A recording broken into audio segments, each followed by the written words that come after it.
আসসালামু আলাইকুম বন্ধুরা, ফটোশপ টিউটোরিয়ালের এই পর্বে আজ আমি ক্রপ বিষয়ে আলোচনা করব।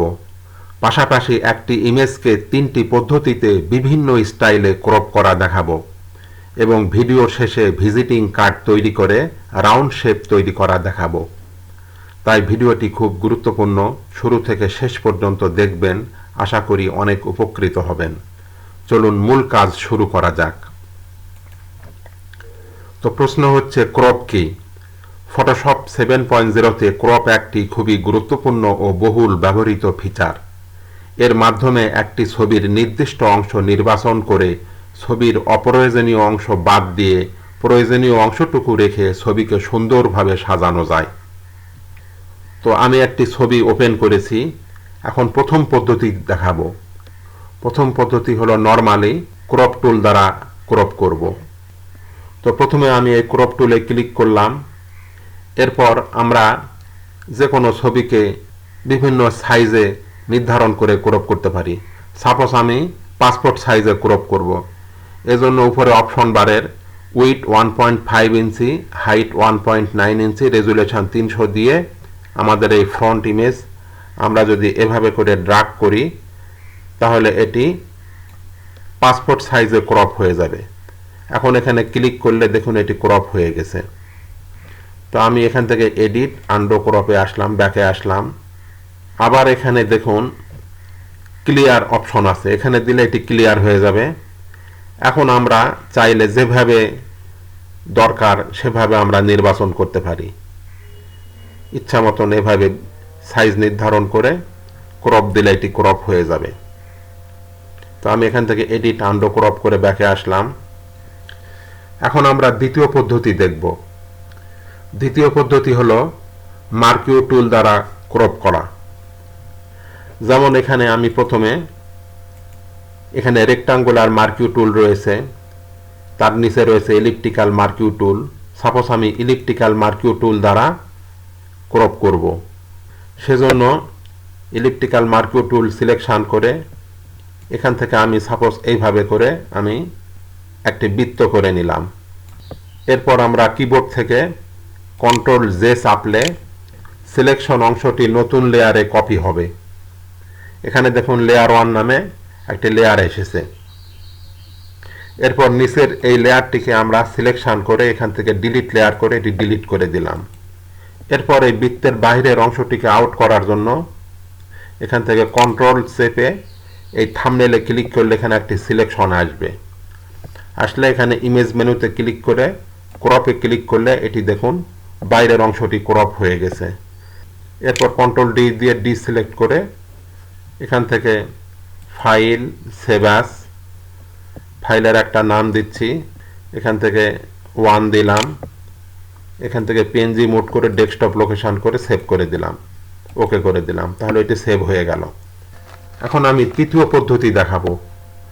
সেজন্য এই ইমেজটিকে আবার আমি ক্লোজ করে দিলাম, দিয়ে আবার আমি ফাইল, ওপেন, ছবিটিকে নিয়ে আসলাম। আনার পরে প্রথমে আমরা এই ব্যাকগ্রাউন্ডকে আমরা আনলক করব। এই জন্য এই ব্যাকগ্রাউন্ড লেয়ারে ডাবল ক্লিক করে ওকে করে আমি একে আনলক করে নিলাম। এরপর উপরে লেয়ার মেনুতে ক্লিক করে এখান থেকে অ্যাড ভেক্টর মাসে ক্লিক করে রিভিল অল দিলাম। এরপর আমরা নিচের যেখানে শেপ টুলে ক্লিক করে এখানে বিভিন্ন ধরনের শেপ রয়েছে, rectangle tool, round rectangle tool, ellipse tool, polygon tool, custom shape tool, এগুলো সবগুলো দ্বারা তৈরি করা যাবে। সাপোজ আমি এখান থেকে রাউন্ডেড রেক্টাঙ্গেল টুলে ক্লিক করলাম। ক্লিক করে উপরে অপশন বারে এখানে পাথ সিলেকশন করে এখান থেকে আমরা আনকনস্ট্রেন্ট দিব। আনকনস্ট্রেন্ট দিলে ইচ্ছা মতন করা যাবে। আর নিচের এগুলোতে যেমন স্কোয়ার রয়েছে, ফিক্সড সাইজ, প্রপোর্শনাল, বিভিন্ন অনুপাতে বিভিন্ন সাইজ নির্ধারণ করেও করা যাবে। আমি এখান থেকে আনকনস্ট্রেন্ট দিলাম। এখান থেকে রেডিয়াসকে 100 px রাখলাম, রেখে এখান থেকে এভাবে করে আমি একটি রাউন্ড শেপ করে নিচ্ছি। এভাবে করে নিলাম। এরপর কিবোর্ড থেকে কন্ট্রোল চেপে এই থাম্বনেলে ক্লিক করলে এখানে একটি সিলেকশন আসবে। আসলে এখানে আমরা ইমেজ ক্রপ দিলে এটি দেখুন ক্রপ হয়ে গেছে। এরপর কিবোর্ড থেকে কন্ট্রোল ডি দিয়ে আমি ডিসিলেক্ট করে নিলাম এবং এখান থেকে ফাইল সেভ অ্যাজ, ফাইলের একটা নাম এখান থেকে আমি 2 দিলাম, এখান থেকে আমি পিএনজি মুভ করে এখান থেকে আমি সেভ করে দিলাম, ওকে করে দিলাম। এরপর আমি আরেকটি দেখাবো। এখান থেকে আমি ফাইল ওপেন, আমাদের এই মূল ছবিটি নিয়ে আসলাম। এখন এখানে আমরা আবার ক্লিক করে, সাপোজ আমি পলিগন টুল, এই টুলে ক্লিক করলাম, এরপর আবার এই লেয়ারে ডাবল ক্লিক করে আনলক করে এখান থেকে লেয়ার, অ্যাড ভেক্টর মাস্ক, এখান থেকে রিভিল ওয়াল দিলাম, এরপর এখান থেকে পলিগন টুলে ক্লিক করলাম এবং এখানে আমি সাইড 5 আছে, আমি 5ই রাখলাম। এরপর আমি এখানে ক্লিক করে আমাদের যতটুকু দরকার আমি এইভাবে করে আমি সিলেকশন করে নিলাম। নেওয়ার পর কিবোর্ড থেকে কন্ট্রোল চেপে এই থাম্বনেলে ক্লিক করলে এখানে একটি সিলেকশন আসবে, আসলে আমরা উপরে ইমেজ মেনুতে ক্লিক করে ক্রপে ক্লিক করলে এটি ক্রপ হয়ে যাবে। এরপর কিবোর্ড থেকে কন্ট্রোল ডি দিলে এটি ডিসিলেক্ট হবে। এরপর আমি এটিকে সেভ করে নিচ্ছি, এজন্য file click, save as click, ফাইলের একটা নাম দিচ্ছি পিএনজি, এটি পিএনজি মোড করে ফাইলের একটা নাম দিলাম, এখানে যেমন 3 দিলাম, ডেস্কটপ লোকেশন করে সেভ করে দিলাম। এরপর আমি কাস্টম শেপ দ্বারা তৈরি করা দেখাবো, এজন্য এটিকে আবার আমি ক্লোজ করে দিলাম। আবার এখান থেকে মূল ফাইলটি নিয়ে আসতেছি, এই মূল ফাইল নিয়ে আসলাম, আসার পর এখানেও আমি ডাবল ক্লিক করে আনলক করে নিলাম, এখান থেকে লেয়ার, অ্যাড ভেক্টর মাস্ক দিলাম, রিভিল ওয়াল দিলাম। এরপর আমরা এখানে ক্লিক করে কাস্টম শেপে ক্লিক করলাম, করার পর দেখুন এখানে বিভিন্ন ধরনের শেপ রয়েছে, আমরা যে কোনো শেপ দ্বারাও এটি করতে পারি। সাপোজ আমি এখানে ক্লিক করলাম, করার পর এখান থেকে এইভাবে করে আমি একটি শেপ করে নিচ্ছি, সাপোজ আমি এইভাবে করে একটি শেপ করে নিলাম। এরপর কিবোর্ড থেকে কন্ট্রোল চেপে থাম্বনেলে ক্লিক করলাম, সিলেকশন আসলো। এরপর এখান থেকে ইমেজ ক্রপে দিলাম, এটি ক্রপ হয়ে গেল এবং এখান থেকে কন্ট্রোল ডি দিয়ে ডিসিলেক্ট করলাম এবং এখানেও আমি ফাইল সেভ অ্যাজ দিয়ে ফাইলের একটা নাম এখান থেকে আমি 4 দিলাম, পিএনজি করে ডেস্কটপ লোকেশন করে সেভ করে দিলাম এবং ওকে করে দিলাম। তাহলে দেখুন ডেস্কটপে আমাদের এই পূর্বের ছবিগুলি এখানে চলে এসেছে। এখান থেকে আমি যে স্টাইলগুলি করেছি সেগুলোই দেখালাম। এখন আমরা ভিজিটিং কার্ড করে সেই কার্ডের সাইডকে আমরা রাউন্ড শেপ করা দেখাবো। সেজন্য আমি এই ফাইলটিকে আউট করে দিলাম। এখন আমি এই ফাইলে ক্লিক করে নিউ ক্লিক করলাম, এরপর প্রিসেট সাইজ আমরা কাস্টম রেখে এখানে with 3.5 inch, height 2 inch, resolution 300 দিয়ে ওকে করলে ভিজিটিং কার্ডের মাপের একটি সাদা পেজ আসবে। আসার পর আমরা এখান থেকে সাপোজ রাউন্ড করব, তো রাউন্ড রেক্ট্যাঙ্গেল টুলে ক্লিক করে এখান থেকে আমরা আনকনস্ট্যান্টই রাখলাম, রাখার পর রেডিয়াস 100% রেখে এখান থেকে আমি এইভাবে করে একটি শেপ দিয়ে দিলাম।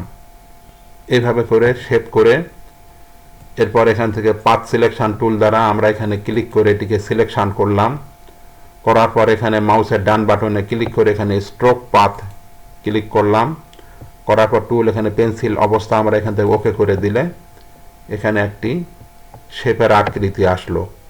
এরপর আমরা এখান থেকে ওকে করে দিলাম এবং এখানে আমরা ম্যাজিক ইরেজার টুল দ্বারা এই অংশে ক্লিক করে এই অংশের কালারটাকে আমরা আউট করে দিলাম।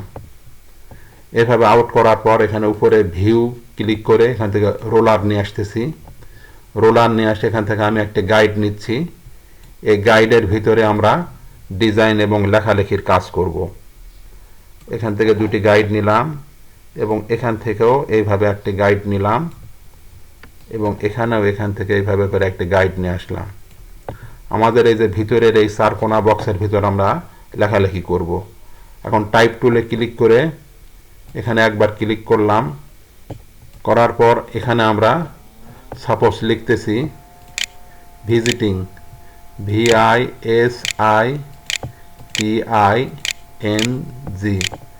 Visiting card, CARD, visiting card লিখলাম। লেখার পরে মুভ টুল দিয়ে লেখাটাকে আমরা মাঝামাঝি নিয়ে আসলাম। এরপর আমরা ভিজিটিং কার্ডের এই লেয়ারে মাউসের ডান বাটনে ক্লিক করে ব্লেন্ডিং অপশানস করে এখান থেকে আমরা একটা কালার দিচ্ছি, যেমন গ্রেডিয়েন্ট কালার। এখান থেকে একটি কালার দিলাম এবং স্ট্রোকের কালার আমি এখান থেকে ব্ল্যাক দিচ্ছি। এখান থেকে ব্ল্যাক কালার নির্ধারণ করে এখান থেকে সাইজটাকে একটু দিলাম, দিয়ে এখান থেকে ওকে করে দিলাম। ধরি এটি আমাদের ভিজিটিং কার্ড। এখানে আমরা বিভিন্ন ডিজাইন করেছি, লেখালেখির কাজ শেষ করেছি। এখন একে সেভ করার জন্য ফাইল, সেভ অ্যাজ, এখান থেকে আমরা PNG করলাম এবং এখানে একটা নাম দিচ্ছি, যেমন এখান থেকে আমি 5 দিলাম, দিয়ে আমি ওকে করে দিলাম। এখানে ওকে করলাম। তাহলে দেখুন ডেস্কটপে আমরা যে ডিজাইনগুলো করলাম সব এখানে চলে এসেছে। এটিকে যদি আমরা এখন ডাবল ক্লিক করি তাহলে দেখুন এটি ওপেন হচ্ছে। তো আমরা ভিজিটিং কার্ড তৈরি করার পর প্রিন্ট করে আমরা কেসি দিয়ে এই সাইডটাকে এইভাবে করে কেটে আমরা রাউন্ড ভিজিটিং কার্ড তৈরি করতে পারি। তো বন্ধুরা, আজকের মতো এই পর্যন্তই। ভিডিওটি ভালো লাগলে লাইক, কমেন্ট করে সাবস্ক্রাইব করে পাশে থাকবেন। আর পূর্বে যদি সাবস্ক্রাইব করে থাকেন তাহলে অনেক অনেক ধন্যবাদ। আর আপনারা আমার ফটোশপের পূর্বের ভিডিওগুলি দেখতে চাইলে এই ভিডিওর উপরে থাকা আই বাটনে ক্লিক করলে ফটোশপ 7.0 লেখা ভিডিও দেখতে পাবেন। সেই ভিডিওতে ক্লিক করলে আপনারা আমার ফটোশপের পূর্বের সকল ভিডিও সিরিয়ালি পেয়ে যাবেন। আল্লাহ হাফেজ।